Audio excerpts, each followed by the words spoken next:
चलिए आगे सब कोई। उत्तम दिया सर। चलिए ठीक है, आज का अध्याय यस सर। आज का अध्याय शुरू किया जाए। यस सर, शुरू किया जाए। ओके, फरमान जारी कर दिए हो तो कर देते हैं शुरू। ठीक है, देखिए। Sir recording sir. अच्छा हाँ, recording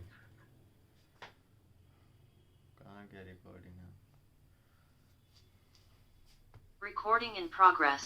recording in progress, Recording stopped. Recording start. और कुछ बोलो। चलिए आइए इधर देखिए। तो लास्ट वाले क्लास में हम आपको बताए थे कि वैलेंस बॉन्ड थ्योरी का ओवरलैपिंग कंसेप्ट क्या कहता है, और उसमें बताए थे कि ओवरलैपिंग दो तरह का होता है। एक होता है हेड ऑन, दूसरा होता है साइड वाइज। तो हेड ऑन ओवरलैपिंग से क्या बनता है? तो हेड ऑन ओवरलैपिंग से सिग्मा बॉन्ड बनता है, ठीक है। और साइड वाइज ओवरलैपिंग से क्या बनता है? तो साइड वाइज ओवरलैपिंग से दो तरह के बॉन्ड बन सकते हैं। या तो बनेगा पाई, जो कि 99% केस में पाई बॉन्ड ही बनता है, और परसेंटेज बढ़ा लो थोड़ा, ठीक।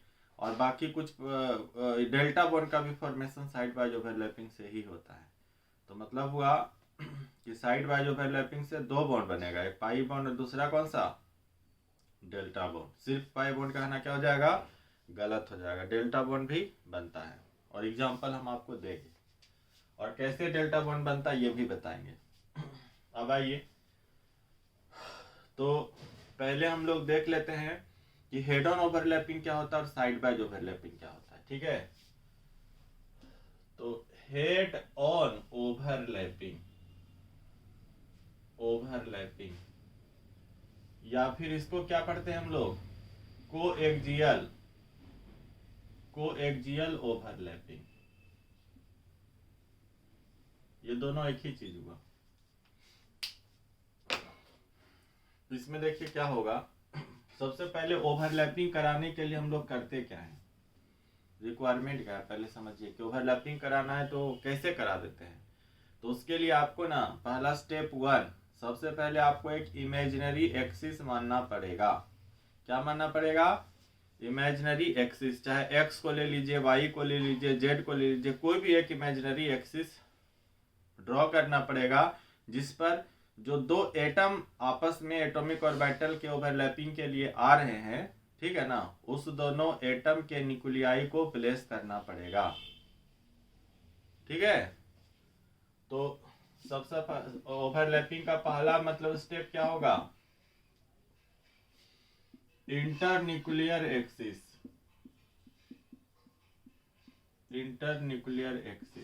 और इस इंटरन्यूक्लियर एक्सिस को क्या पढ़ते हैं? ये इमेजिनरी एक्सिस होता है। इंटरन्यूक्लियर एक्सिस क्या रहता है? एक इमेजिनरी एक्सिस है। इमेजिनरी एक्सिस मतलब अपने मन से कोई भी चीज को मान लेना है, ठीक। और इसी का दूसरा नाम है आपको बॉन्ड एक्सिस। इसी का दूसरा नाम क्या है आपको? Bond axis. ये बहुत जरूरी है, ठीक है। पहले तो आप जो ओवरलैपिंग कराएंगे, तो ओवरलैपिंग कराने के लिए जो एटम के एटॉमिक ऑर्बिटल होंगे, उसके न्यूक्लियाई किस एक्सिस पर लाई करेगा, ये पहले आपको पता कर लेना है। और ये पूरी तरह से आप पे डिपेंड करता है कि आप किस एक्सिस को बॉन्ड एक्सिस बोलते हैं, किस एक्सिस को इंटर न्यूक्लियर एक्सिस बोलते हैं। ये आप अपने से कुछ भी मान सकते हैं। यदि क्वेश्चन में नहीं दिया हुआ है तो आप अपने से किसी को भी क्या मान सकते हैं? एक्स वाई जेड में से किसी को भी इंटर न्यूक्लियर एक्सिस मान सकते हैं, ठीक। पर्पस होता है कि दोनों एटम के न्यूक्लियाई को उस पर न्यूक्लियस पर उस एक्सिस पर प्लेस करना। अब देखिए, तो मान लीजिए कि एक्स एक्सिस जो है ना, ये एक्स एक्सिस हम लोग ड्रॉ किए हैं। ये कौन सा है? X axis. और इसी को हम लोग क्या मान ले रहे हैं? बॉन्ड एक्सिस या इंटर न्यूक्लियर एक्सिस मान ले रहे हैं। लेट माना कि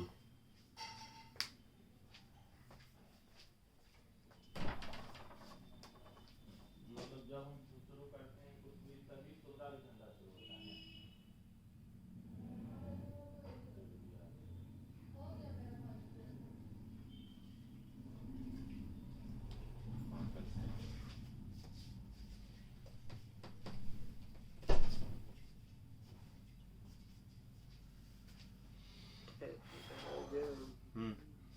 तो ये बात समझ में आया पहले कि सबसे पहले आपको क्या मानना है, कोई इंटरन्यूक्लियर एक्सिस मानना है, ठीक है। अब इसको हम इंटरन्यूक्लियर एक्सिस मान लिए। अब आपको जो ओवरलैपिंग कराना है, मान लीजिए कि हाइड्रोजन और प्लस हाइड्रोजन एटम, इसके बीच में ओवरलैपिंग करा के H2 मॉलिक्यूल का फॉर्मेशन करना है, ये आपका टारगेट है। तो उस केस में हम लोग इसको क्या करेंगे कि दोनों ही एटम के न्यूक्लियाई को इस कॉमन एक्सिस पर प्लेस करेंगे। जितना एटम ओवरलैपिंग के लिए आएगा उसके न्यूक्लियस को एक कॉमन एक्सिस पर रखेंगे, ठीक है ना। दो एटम आ रहा है, दोनों के न्यूक्लियस को कहां पर रखेंगे, कॉमन एक्सिस पर। ऐसा नहीं कि एक एटम के न्यूक्लियस को एक्स पर रखना, दूसरे एटम के न्यूक्लियस को वाई एक्सिस पर रखना, ये ओवरलैपिंग फिर नहीं होगा, ठीक है। दोनों के न्यूक्लियस को क्या होना चाहिए, सेम एक्सिस पर होना चाहिए। तो अब देखिए यहाँ पे कि एक हाइड्रोजन एटम हुआ, देखिए इधर न्यूक्लियस और ये हो गया हाइड्रोजन एटम। फिर देखिए दूसरा हो गया आपको न्यूक्लियस और इधर हो गया हाइड्रोजन एटम। दोनों न्यूक्लियस को जोड़ने वाला एक्सिस, इमेजिनरी लाइन, ठीक है ना, इमेजिनरी लाइन, इमेजिनरी एक्सिस नहीं लिखिएगा, इमेजिनरी लाइन लिखिएगा, ठीक है। एक्सिस भी बोल सकते हैं, लाइन ही तो एक्सिस होता है। अब देखिए ये जो इमेजिनरी लाइन ड्रॉ किए हैं, ये किस लिए ड्रॉ किए हैं, दोनों न्यूक्लियस को जोड़ने के लिए। मतलब जो कॉमन लाइन दोनों न्यूक्लियाई से पास करे उसी को हम लोग क्या पढ़ेंगे, इंटर न्यूक्लियर एक्सिस। यही है आपको इंटर न्यूक्लियर एक्सिस। इसका दूसरा नाम क्या है, बॉन्ड एक्सिस। बताओ दूसरा नाम क्या है, बॉन्ड एक्सिस, है ना।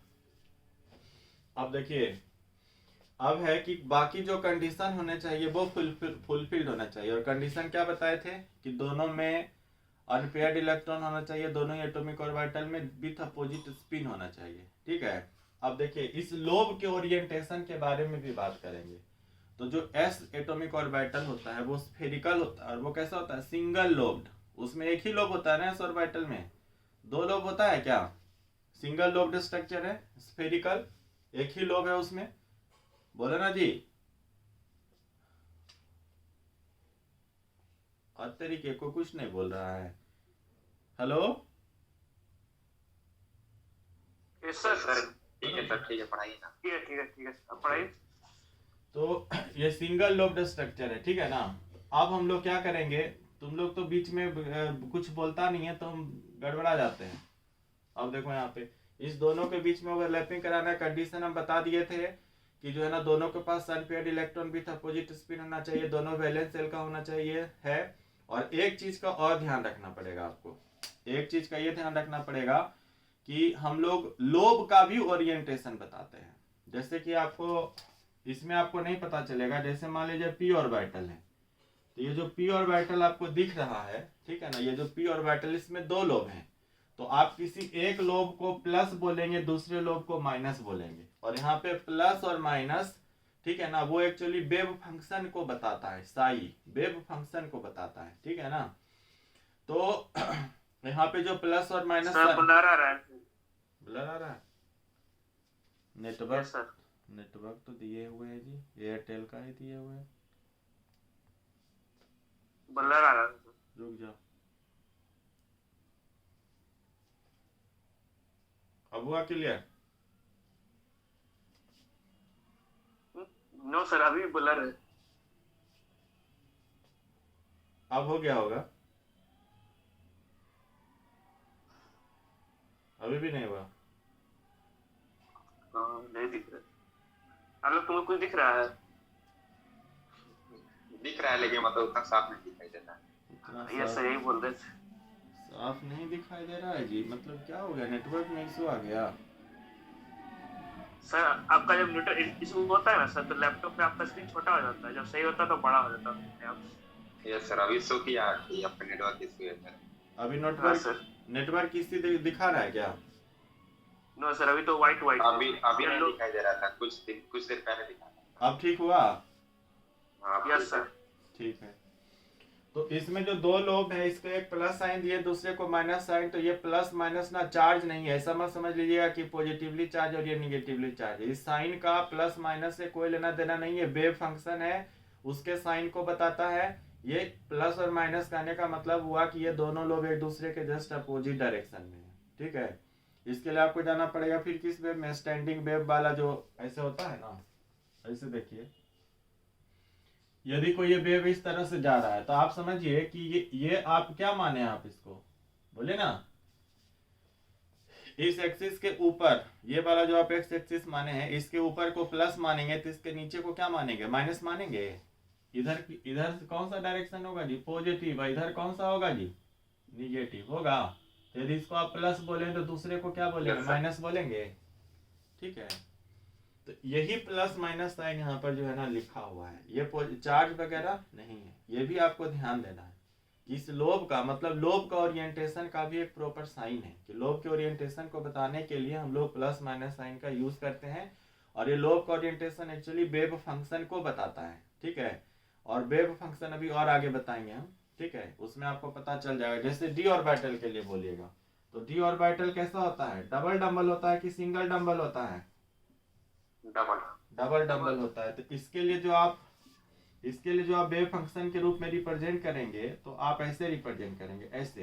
ठीक है, तो आप देखिए ये और ये कौन सा है, पॉजिटिव, तो ये और ये कौन सा होगा, निगेटिव, एंड वाइस वर्सा। यदि इसको पॉजिटिव माने तो इसको निगेटिव मानना पड़ेगा, या फिर आप इसको उल्टा भी कर सकते हैं। बट यदि कन्वेंशनली देखा जाए जो साइन का डायरेक्शन का जो साइन है उसके हिसाब से तो ये रहेगा। तो अब इसमें क्या करते हैं कि दो अपोजिट लोब को सेम साइन से रिप्रेजेंट करते हैं। फिजिक्स वाला यहाँ पे गलत कर दिया। ठीक है, अलग पांडे सर यहाँ पे गलत कर दिए, ये इसको प्लस और इसको माइनस कर दिए, ठीक नहीं किए। ये दोनों अपोजिट लोब का साइन क्या होता है, सेम। इसका भी साइन क्या रहेगा, सेम। ये है आपको डी ऑर्बिटल के ओरिएंटेशन का। ठीक है, ये बात ध्यान रखिएगा, कभी भी इसकी तरह प्लस माइनस नहीं होता। इसका वेव फंक्शन इस तरह का होता है और इसका जो वेव फंक्शन है वो इस तरह का होता है।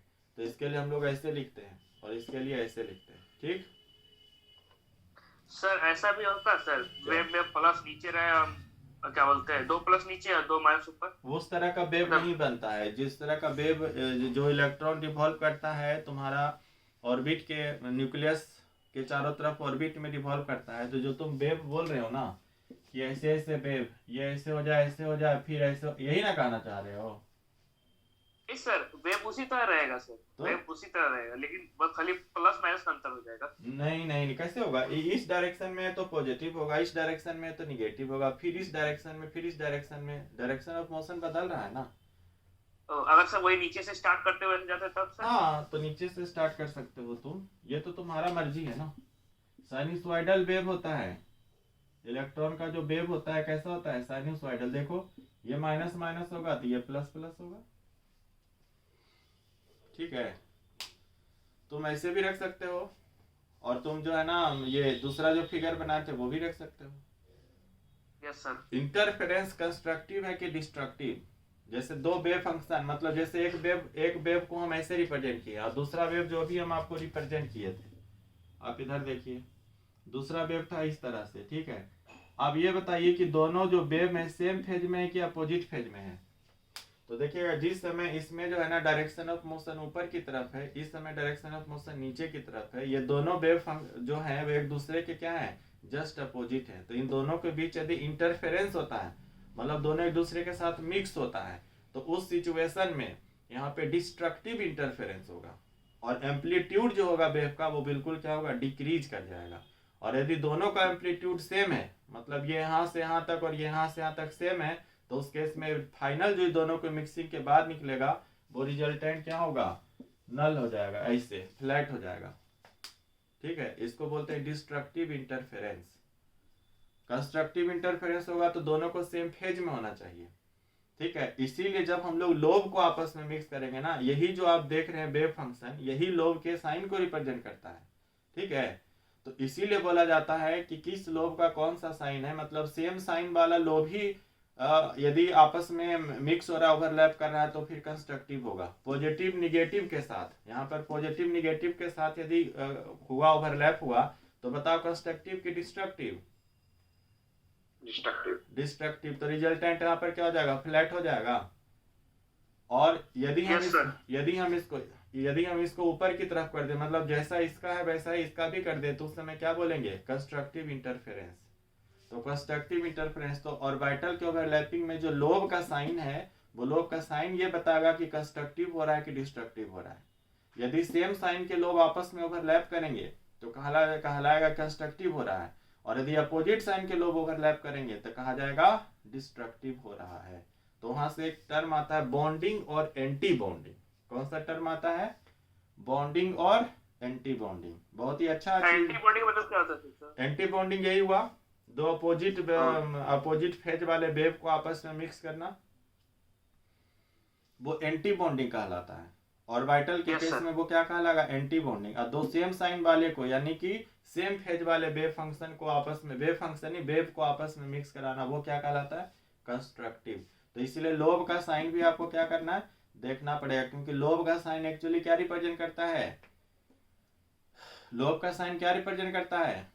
कि उस पार्टिकुलर ऑर्बिटल का जो है ना वेव फंक्शन किस तरीके का है। ठीक है, तो ये बात आपको ध्यान में रखिएगा कि ये प्लस प्लस साइन जो है ये कभी भी इसका मतलब नहीं है कि चार्ज है, माइनस माइनस ये कभी भी मतलब चार्ज नहीं है। कोई लिखता है कि प्लस यहाँ है माइनस यहाँ है डी ऑर्बिटल के केस में, तो वो गलत है।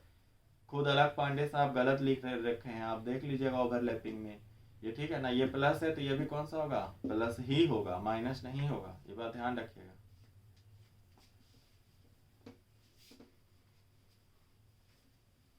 तुम लोग किसको जो है ना फेमस कर दोगे, किसको जो है ना मतलब बना दोगे, किसको तुम लोग बिगाड़ दोगे, कुछ पता नहीं चलता है। इस कलयुग में कुछ समझ में नहीं आ रहा है।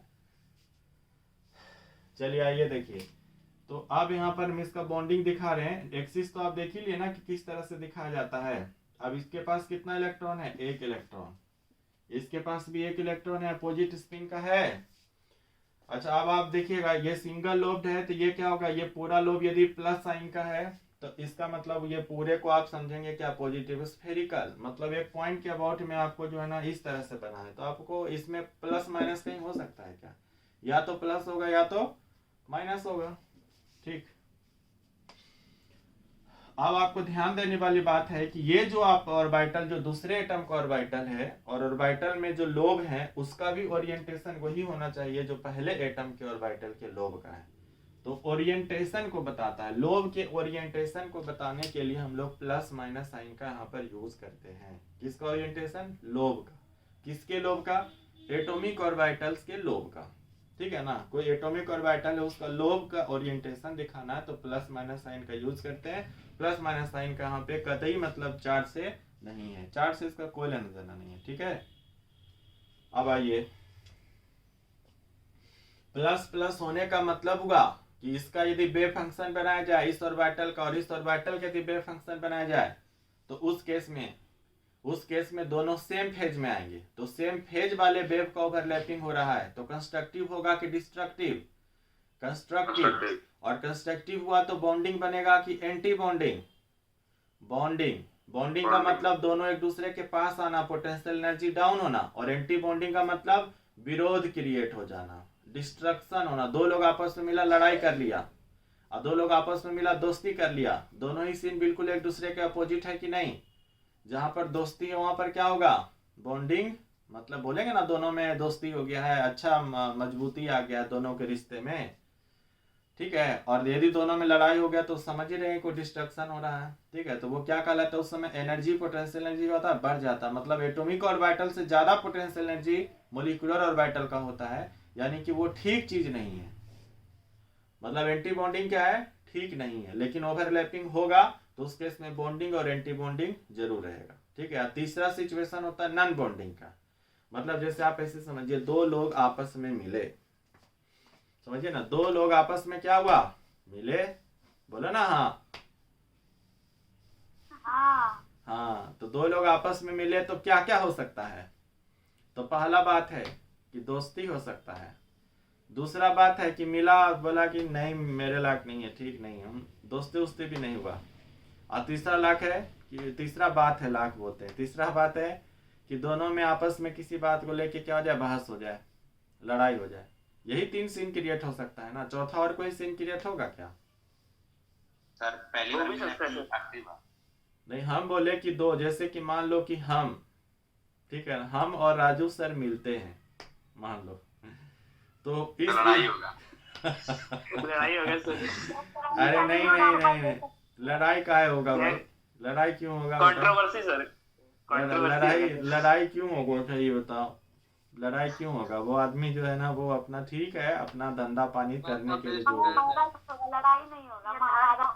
ठीक, तो आप समझे ना कि Fairness, दो sir. दो दो तीन सिचुएशन हो सकता है ना, नहीं समझे? आप पहले से प्रेडिक्ट कर लीजिएगा क्या होगा, कैसे होगा। आप बोलिएगा कि सर तीन चीज हो सकता है, या तो जो है ना बातचीत हो करके जो है ना मसला खत्म हो जाए, दोस्ती हो जाएगा, बहुत अच्छा है, सिस्टम बन गया, स्टेबिलिटी आ गया, ठीक है। दूसरा हो सकता है कि दोनों मिले और बातचीत किए बिना, मतलब कुछ भी, नो इंटरेक्शन, बस सीधे अपना अपना रास्ते चले गए। और तीसरा सिचुएशन हो सकता है कि भिड़ंत हो जाए।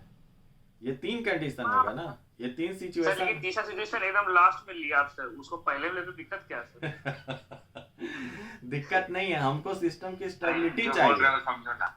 हाँ, तो सिस्टम की स्टेबिलिटी चाहिए। कोई भी चीज आदमी चाहता है कि हम स्टेबल हो। तुम दुनिया में सबसे लड़के खुद को स्टेबल कर सकते हो क्या? नहीं। तो स्टेबिलिटी के लिए क्या है कि सब आपस में क्या बना रहे, सम्मान बना रहे, सौहार्द बना रहे, एक दूसरे के प्रति रिस्पेक्ट बना रहे। इसीलिए कहते हैं कि एक दूसरे का रिस्पेक्ट कीजिए। क्यों कहता है? रिस्पेक्ट नहीं करोगे, गाली गलौज करोगे तो लड़ाई ना होगा। लड़ाई होगा तो फिर जान ही रहो डिस्ट्रक्शन वाला चीज है। तो यहाँ पर भी जब दो एटॉमिक ऑर्बिटल आपस में इंटरमिक्स होने आते हैं, मतलब एक दूसरे के साथ ओवरलैप करने आते हैं, तो वहाँ पे तीन सिचुएशन क्रिएट होता है। पहला, सर आपका आवाज नहीं आ रहा आ रहा है सर। अरे तुम्हारा मयंक, सर मैं तुम्हारा नेटवर्क इशू होगा सर। मयंक अब आ जाओ, हॉस्टल में खुल तो गया है ना सब चीज, आ जाओ।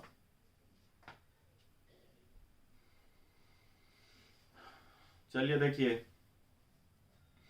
वो तो बीच में टपक देता है, मेरा पूरा लाइफ तोड़ देता है तुम लोग। देखो यहाँ पे क्या हुआ, हम बोले कि दो एटॉमिक ऑर्बिटल आपस में इंटरमिक्स होगा, ओवरलैप होगा, तो तीन सिचुएशन होगा। पहला कि दोनों जो है ना यदि सेम फेज वाला रहा तो उस केस में कंस्ट्रक्टिव होगा, यानी ओवरलैपिंग के केस में इसको बोलेंगे कि बॉन्डिंग हुआ, बॉन्डिंग। यदि दोनों का अपोजिट फेज रहा तो एंटी बॉन्डिंग। और मान लीजिए ऐसा सीन क्रिएट हुआ कि 50% बॉन्डिंग हो रहा है, 50% एंटी बॉन्डिंग हो रहा है। अब बोलेगा सर ये कैसे होगा, 50% बॉन्डिंग 50% एंटी बॉन्डिंग? यहाँ तो या तो प्लस माइनस है या तो माइनस प्लस होगा, यही यही ना होगा, या तो फिर दोनों का माइनस माइनस होगा। आधा बॉन्डिंग हो रहा है, आधा एंटी बॉन्डिंग, मतलब आधा लड़ाई हो रहा है, आधा दोस्ती हो रहा है, ये क्या मतलब हुआ सर? तो एक्चुअली यहाँ पर एसएस के केस में ऐसा नहीं हो सकता। एसएस के केस में ऐसा, ये भी एस ऑर्बिटल और ये भी एस ऑर्बिटल है, तो एस एस ओवरलैपिंग में नन बॉन्डिंग का सीन क्रिएट नहीं होगा। नन बॉन्डिंग का सीन क्रिएट होता है PP overlapping, SP overlapping, PD overlapping, ये सब जो ओवरलैपिंग होंगे उसमें नन बॉन्डिंग का सीन क्रिएट होगा।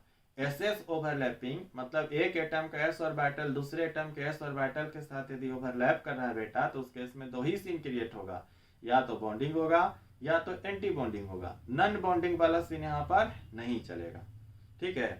तो चूंकि हमको ये दिखाना है, ओवरलैपिंग को हम दिखा रहे हैं, तो हम दो सीन क्रिएट कराएंगे जिसमें दोनों का साइन अभी क्या है, सेम है, मतलब दोनों को माना जाएगा कि सेम फेज में है। वेव के टर्म में देखिएगा तो दोनों वेव को क्या माना जाएगा, सेम फेज में।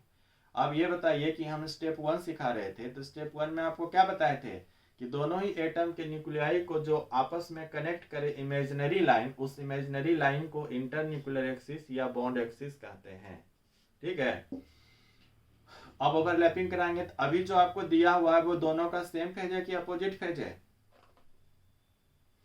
बताए, दोनों का सेम फेज की अपोजिट फेज है? सेम पेज सेम फेज, तो सही सेम जब माइनस होगा ना सर, ऐसे दोनों प्लस तो जो सेम पेज हुआ सर, माइनस के बाद लगेगा सर स्पिन भी ऑपोजिट है। स्पिन अपोजिट है सर, उधर माइनस होगा दूसरे में कुछ शेप में। ये लात मारेंगे चौड़े कर देंगे रे। ये स्पिन का पॉजिटिव निगेटिव से क्या मतलब है? कौन बताइए स्पिन का पॉजिटिव निगेटिव से मतलब है? इलेक्ट्रॉन का स्पिन अपना चीज है, ये हम प्लस माइनस साइन दिए लोब के लिए दे रहे हैं, लोब के ओरिएंटेशन की बात कर रहे हैं। ये इलेक्ट्रॉन के स्पिन का बात अलग है, वो तो दिखाएं कि दोनों इलेक्ट्रॉन के स्पिन यहाँ पर अपोजिट है, दोनों का यहाँ पे साइन सेम होगा, तब उस स्थिति में बॉन्डिंग होगा। यदि किसी एक का सेम पेज होगा सर। हाँ, यदि किसी एक का भी साइन एक दूसरे के, मतलब यदि दोनों का साइन एक दूसरे से अपोजिट है तो वो एंटी बॉन्डिंग का केस है। और एंटी बॉन्डिंग मोलिकुलर ऑर्बिटल से ज्यादा स्टेबल कौन सा ऑर्बिटल होता है? Normal non bonding atomic orbital होंगे ना। तुम किसी बाजार में या किसी आदमी से इंटरेक्शन की, उससे लड़ाई हो गया, तो इससे तो बेहतर था ना कि तुम उससे मिलते ही नहीं, उससे बेहतर होता ना कि तुम उससे मिलते ही नहीं। Yes sir. ठीक है। और यदि दोस्ती हो गया तब तो बहुत अच्छा बात है। मिलना मिलना जो है ना वो, अब जैसे देखो मान लो पार्क में एक सुंदर कन्या बैठी हुई है। अब ऐसे नहीं समझ रहा था, ऐसे समझो।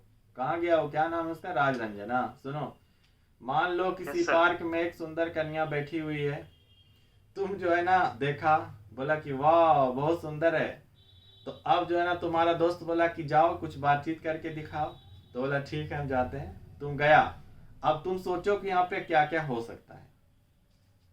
बोलो क्या हो सकता है। तुम बोलो हाय, वो रिस्पॉन्स ही नहीं दे, तो ये केस क्या कहलागा, नॉन बॉन्डिंग का। या कोई इंटरेक्शन ही नहीं हुआ, तुम अपने रास्ते नॉन बॉन्डिंग हुआ। दोनों आपस में बात किया, नंबर मोबाइल नंबर सब मिल गया, एक्सचेंज हो गया, पता मिल गया, तो फिर बॉन्डिंग का केस हो गया। और तीसरा सिचुएशन हुआ, तुम कुछ बोला, वो चप्पल लेके दौड़े, सैंडल लेके दौड़े, एंटी बॉन्डिंग का सीन हो गया। तो इस सीन को ध्यान में सर रखिएगा। इसमें हाँ, सर प्रोबेबिलिटी, हार्ड एग्जांपल था थोड़ा सर। हाँ प्रोबेबिलिटी एंटी बॉन्डिंग का ही है, ये बात ध्यान रखिएगा। प्रोबेबिलिटी एंटी बॉन्डिंग का ही है, वहां पर बॉन्डिंग का नहीं आएगा प्रोबेबिलिटी। ठीक, तो हम एक बात बता दिए कि आप इस चीज को ध्यान में रखना। ये प्लस साइन ये बताता है कि दोनों लोब का ओरिएंटेशन क्या है, दोनों का वेव फंक्शन का साइन क्या है। ठीक है ना। ये जो है ना झट सा काट दिया। क्या बता रहे मैं तुमको कि ये दोनों अपोजिट स्पिन में है तो साइन अलग होगा। फिजिक्स वाला। फिजिक्स वाला बोला है, इंग्लिश वाला तो पढ़ के आ गया सर। नमस्कार। चंडाल कहीं का। तो ये आपको ये वाला हुआ। ठीक है ना। अब देखिए यहाँ पर क्या होगा, क्योंकि आप यहाँ पे साइन पहले ही दे चुके हैं, तो साइन दोनों का सेम रखें तो यहाँ पर एक ही ओवरलैपिंग हो सकता है। मतलब जो वेव का इंटरेक्शन है वो एक ही होगा। वो कौन सा होगा, बॉन्डिंग। तो बॉन्डिंग होगा तो हम अभी दिखा रहे हैं कि इसके नीचे क्या लिखेंगे। इतना गलत नहीं बताएगा कोई, ये तो एकदम बेसिक है। अब देखिए ओवरलैप करा दिए, यहाँ पे प्लस और यहाँ पे कौन सा प्लस। ठीक है, यही था ना इंटरन्यूक्लियर एक्सिस, दोनों के बीच बॉन्ड बन गया। अब सुनिएगा ध्यान से। बॉन्ड, यहाँ पे बात हो रहा है बॉन्ड का। तो देखिए यदि जो आप इंटरन्यूक्लियर एक्सिस माने हैं, किसको माने, इंटरन्यूक्लियर एक्सिस माने हैं, यदि उस इंटरन्यूक्लियर एक्सिस के अलोंग इलेक्ट्रॉन का डिस्ट्रीब्यूशन है तो ऐसे बॉन्ड को बोला जाता है सिग्मा बॉन्ड। फिर से सुनिएगा, हमने कहा हम किसी से पूछते हैं बताओ बेटा सिग्मा बॉन्ड क्या है, तो बता सर हेड ऑन ओवरलैपिंग से सिग्मा बॉन्ड बनता है। तो हम ये थोड़ी पूछ रहे हैं सिग्मा बॉन्ड कैसे बनता है, हम तो पूछ रहे हैं सिग्मा बॉन्ड होता क्या है। तो सिग्मा बॉन्ड होता है, इसका ये मतलब हुआ कि यदि इलेक्ट्रॉन जो आपस में जो है ना ओवरलैपिंग हुआ है, तो ओवरलैपिंग के बाद जो इलेक्ट्रॉन क्लाउड होगा, ठीक है ना, वो इलेक्ट्रॉन क्लाउड का डिस्ट्रीब्यूशन दो न्यूक्लियाई के बीच में अलोंग द बॉन्ड एक्सिस हो, तो उस केस में उसको हम बोलेंगे सिग्मा बॉन्ड। जैसे कि ये न्यूक्लियस है और ये आपको न्यूक्लियस है, और इलेक्ट्रॉन का डिस्ट्रीब्यूशन बॉन्डिंग के बाद कैसा हो जाए, रफली बता रहे हैं कि इस तरह से, ऐसे इस तरह का जो है ना इलेक्ट्रॉन का जो है ना क्लाउड जो है ना दोनों न्यूक्लियाई के बीच में इस तरीके से होता है। अब बताइए कि ये along the axis cylindrical manner में जा रहा है कि नहीं। ये इलेक्ट्रॉन क्लाउड को दिखा रहे हैं और ये आपको कौन सा इमेजिनरी एक्सिस है, नहीं दिख रहा है जी आप लोगों को, ये लीजिए एक्सिस ये। अब बताइए तो इस एक्सिस के अलोंग इलेक्ट्रॉन का डिस्ट्रीब्यूशन है कि एक्सिस के ऊपर और नीचे है, बताइए। अलोंग होगा। अलोंग, यदि इलेक्ट्रॉन का distribution along the bond axis है तो पढ़ेंगे कौन सा बॉन्ड, सिग्मा बॉन्ड पढ़ेंगे। कौन सा बॉन्ड पढ़ेंगे, सिग्मा। तो आपसे पूछा जाएगा बताओ बेटा सिग्मा बॉन्ड क्या होता है, तो बोलना कि सर जब शेयर्ड पेयर ऑफ इलेक्ट्रॉन, ठीक है ना, यानी कि ओवरलैपिंग के बाद जो इलेक्ट्रॉन क्लाउड का distribution along the bond axis हो जाए, दो न्यूक्लियाई के बीच में जो बॉन्डेड एटम है, दो न्यूक्लियाई ऑफ बॉन्डेड एटम, तो उसको हम लोग पढ़ेंगे सिग्मा बॉन्ड। और मान लिया जाए कि ऐसा सीन क्रिएट हो जाए कि ये बॉन्ड एक्सिस है और इस बॉन्ड एक्सिस के ऊपर और नीचे इलेक्ट्रॉन क्लाउड आ जाए। कैसा आ जाए, ऊपर और नीचे इलेक्ट्रॉन क्लाउड है, ऊपर रहे और साथ में किधर रहे, नीचे।